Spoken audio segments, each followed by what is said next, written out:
In this guide, I will be showing you guys how to see Spotify Wrapped. Let's get started.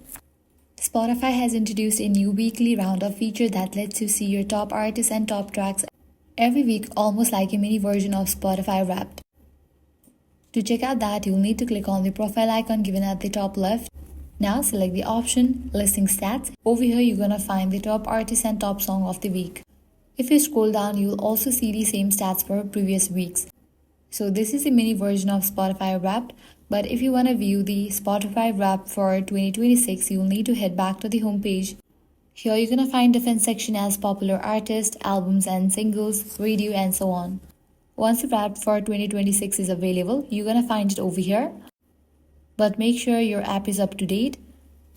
To check that, you can navigate to App Store or Play Store, search for the app Spotify, and if you find the option Update, click on it and update the app.